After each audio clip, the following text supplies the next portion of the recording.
Hello and welcome back to the programme. Now, this is going to send a chill down various spines, I'd imagine. The Independent Commission on UK Counter-Terrorism have said that Shamima Begum and other Britons held in Syrian detention camps, such as Al-Hol and Al-Roj, should be repatriated, warning the facilities risk being seen as Britain's Guantanamo Bay. Let's go straight now to Andrew Drury, who's a journalist and filmmaker who has interviewed Shamima Begum on several occasions. First of all, I mean, one thing I understand about the Syrian detention camps, they've largely been managed by Kurds over in Syria, who aren't exactly the best mates of the current leadership. And there's a big risk that, you know, these prisons and these camps could all sort of fall apart quite quickly. There's always been a debate over whether or not these people are our business and our responsibility if they came from our country.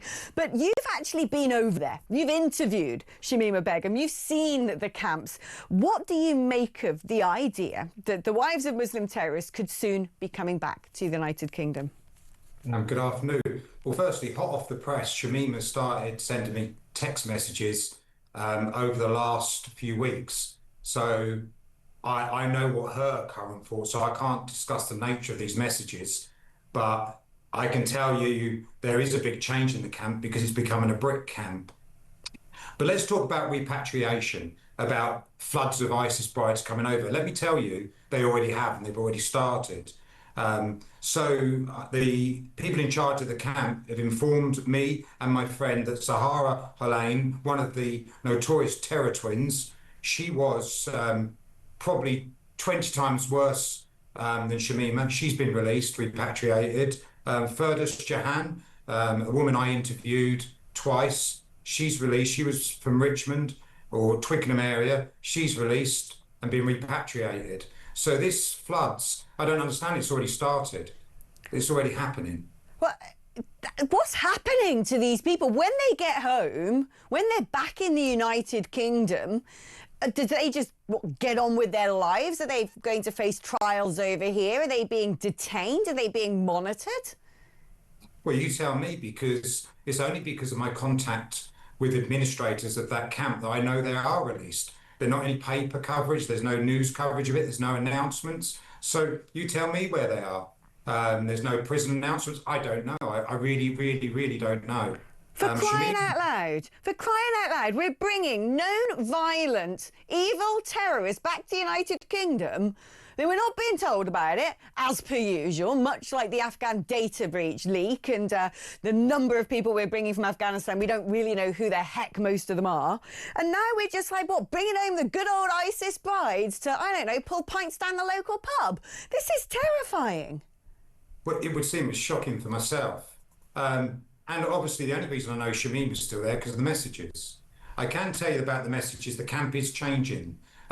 They say the camp will get broken up because I've got friends from all the Kurds over there because obviously my safe passage is owed to them. And you're right, the new government and the talks they've been having with Trump over the last week or so, the Kurds are really upset. They feel they've been trodden over. And they say they'll just open the gates up and let them all out. And that's how they're feeling at the moment. You'd understand that.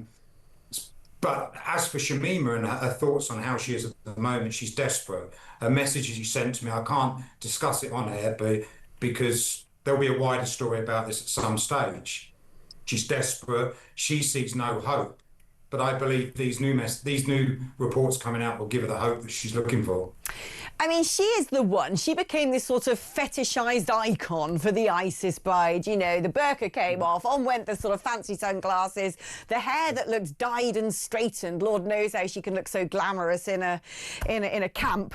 But, you know, she became this sort of pin-up, really, where one half is going, well, you know, she was a young person, she was groomed, she's learned her way now, and she's our responsibility. And the other half going, she represents everything wrong in this world and she should never come back. But what I want to understand is, how dangerous do you think these women are? Because in society it's very easy to think, well, it's a woman. They must have been manipulated and controlled by a man. They didn't know what they're doing. They're the weaker sex. They're the compassionate gender.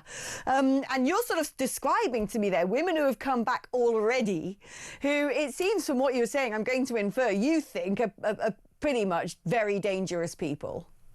I spent a lot of time in Raqqa filming a documentary. I saw in the IDP camps what some of these women, remember the women were taking part of Hizbah, religious police, beating other women. So some of these women carried out some real atrocities.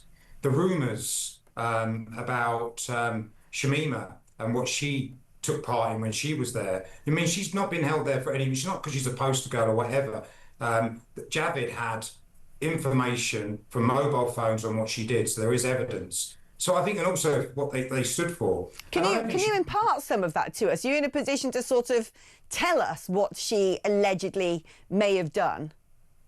Well, there's witnesses in Baghouz and in Raqqa that state that she sewed suicide vests. So that's bad in itself, because obviously part of people's death, people have been blown up by this vest. Equally, she was part of Hizbah, the religious police.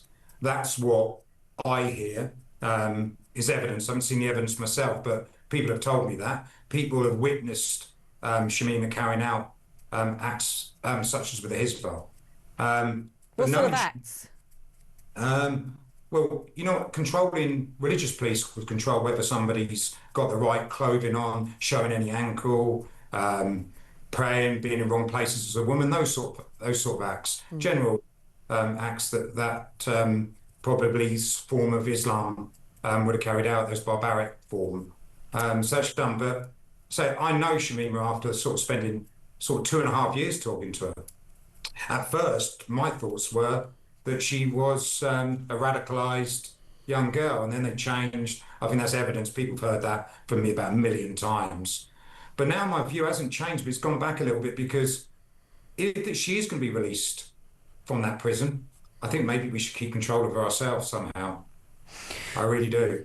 Well, do you know, I've often argued the case that she remains, in my opinion, our legal responsibility, and should be locked up over here and interrogated and made to, you know, face justice. But, you know, it concerns me that there's this sort of ideal, because it's women, because it's wives, it's okay. I lived in Kenya.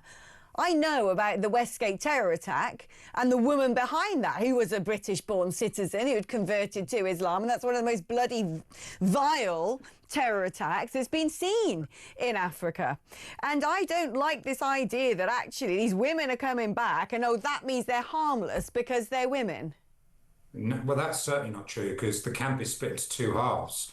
So inside a Roche camp, you've got a real dangerous women, the real one, they live in a different set of the camp, and they set fire to others. So these kind of wispy women that are only jihadi brides, they're setting fire to tents of other women trying to kill people in the camp. So, I mean, when I was interviewing Shamima, her next door neighbour's camp got burned down. They tried to burn her in it. So these women aren't your nice, friendly. The terror twins, one of the ones that released, that I know has been released, Sharma, the other one, still in the camp, her sister. We don't know if she's been released to Denmark or the UK, but she'll be coming to the UK for sure. She's evil, absolutely evil. She lived a reign of terror inside the camp, beating up, bullying, foul behaviour. I can't believe that anybody would have repatriated her at all to any country. And the risk, of course, is these women are hardly going to come back to Britain, suddenly find themselves westernised, in love with the British government, totally on side with UK foreign policy, less Islamist than they were before. One assumes, actually, that living within those circumstances over in Syria, if anything, might concretise some of the more radical ideologies that they already possess.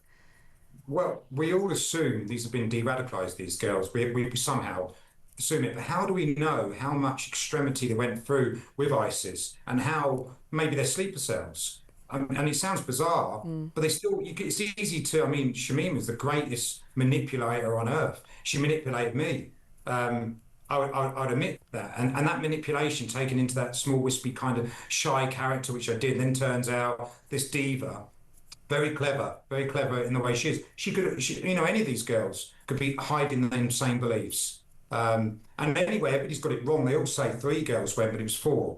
The 4th girl, still very much alive, living inside Syria. Her name's Shamima Begum. Similar name. She's still out there spouting out rubbish at this moment about the UK, and she's still alive.